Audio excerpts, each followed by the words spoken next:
Babylon என்ற இடத்திலே புதைபொருள் ஆராய்ச்சியாளர்கள் ஆராய்ச்சி செய்தபோது ஒரு சிங்கக்கெபி ஒன்று கண்டுபிடிக்கப்பட்டது. அந்த சிங்கக்கெபியின் வாசலில் ஒரு கல்வெட்டு கண்டுபிடிக்கப்பட்டது.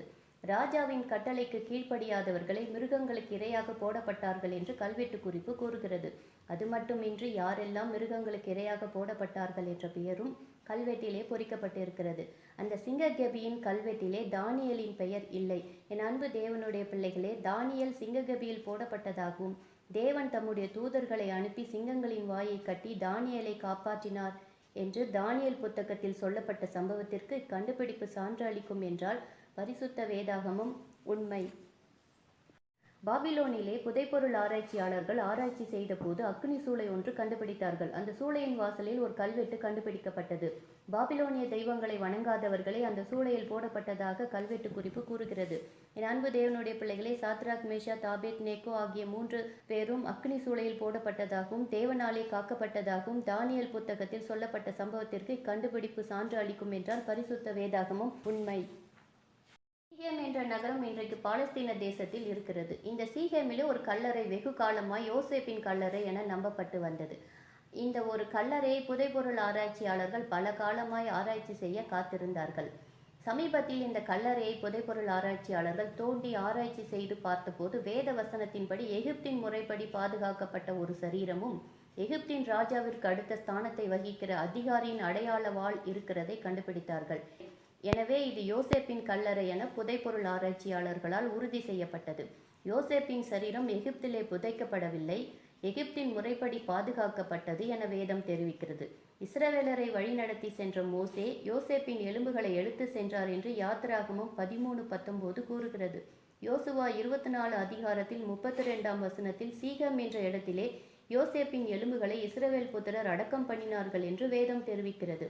யோசேப்பின் எலும்புகளை பற்றி வேத புத்தகத்தில் சொல்லப்பட்ட சம்பவத்திற்கு புதைபொருள் ஆராய்ச்சி சான்று அளிக்கிறது என்றால் பரிசுத்த வேதாகமம் உண்மை. எரிகோ நகரத்தை புதைபொருள் ஆராய்ச்சியாளர்கள் ஆராய்ச்சி செய்தபோது எரிகோவின் பரப்பளவு 6 ஏக்கர் சதுர அளவு என கண்டுபிடித்தார்கள். எரிகோவின் கோட்டையை கேஸ் டேங்க் ஆராய்ச்சி செய்தபோது கோட்டை சுவர் ஓரிடத்தில் மாத்திரம் 30 அடி உயரத்திற்கு விழாமல் இருக்கிறதை கண்டு ஏன் ஓரிடத்தில் மாத்திரம் விழவில்லை என்று அவர் திகைத்து கொண்டிருக்க நம் வேதம் பதில் சொல்லுகிறது. ராகாப் என்னும் வேசியின் வீடு அந்த கோட்டை சுவர் மேல் அமர்ந்து இருந்தது. அவள் தேவனுடைய பிள்ளைகளுக்கு உதவி செய்தபடியால் அவள் வீடு அமைந்திருந்த கோட்டை மாத்திரம் விழவில்லை, அவள் குடும்பம் மாத்திரம் காக்கப்பட்டது என வேத வசனம் சொல்லுகிறது. வேதத்தில் எரிகோவை குறித்து சொல்லப்பட்ட சம்பவம் அப்படியே புதைபொருள் ஆராய்ச்சியாளர்களால் நிரூபிக்கப்பட்டிருக்கிறது என்றால் பரிசுத்த வேதாகமும் உண்மை. இஸ்ரவேலரின் கானான் யாத்திரையை புதைபொருள் ஆராய்ச்சியாளர்கள் ஆராய்ச்சி செய்தார்கள். எகிப்தை விட்டு புறப்பட்ட இஸ்ரவேலர் செங்கடலை கடந்தவுடன் 3 நாட்கள் வனாந்தரத்திலே தண்ணீர் குடியாமல் நடந்தார்கள் என்று யாத்திராகமம் 15:22 கூறுகிறது. ஒரு நாளைக்கு 15 மைல் தான் நடக்க முடியும். 3 நாட்களில் 45 மைல்கள் நடந்திருக்க முடியும். 45 மைல்கள் சிவந்த சமுத்திரத்திற்கு வடக்கே புதைபொருள் ஆராய்ச்சியாளர்கள் ஆராய்ச்சி செய்த போது அந்த இடத்திலே நீர் ஊற்று ஒன்று இருப்பதை கண்டுபிடித்தார்கள். நீர் ஊற்றின் தண்ணீரை குடித்து பார்த்தார்கள். வேதவசனத்தின்படி இன்று வரை மாராவின் தண்ணீர் உவர்ப்பாகவே இருக்கிறது.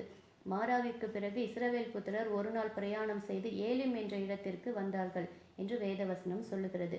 வேதவசனத்தில் சொல்லப்பட்டபடியே பாலைவன சோலையாகிய ஏலிம் கண்டுபிடிக்கப்பட்டது.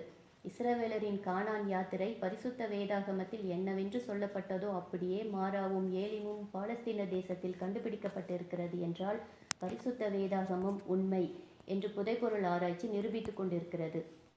அப்போஸ்தலனாகிய பவுல் ரோமாபுரிக்கு கப்பலிலே பிரயாணப்பட்டு செல்லும் பொழுது கப்பல் சேதத்தில் அகப்பட்டு அவனும் அவனோடு இருந்த பயணிகளும் மெலித்தா என்ற தீவிலே கரை சேர்ந்தார்கள் என்று அப்போஸ்தலர் நடபடிகள் 28-27 அதிகாரங்கள் தெரிவிக்கின்றன. இந்த தீவின் தலைவன் பெயர் பிபிலியு என்ற வேதவசனம் தெரிவிக்கிறது.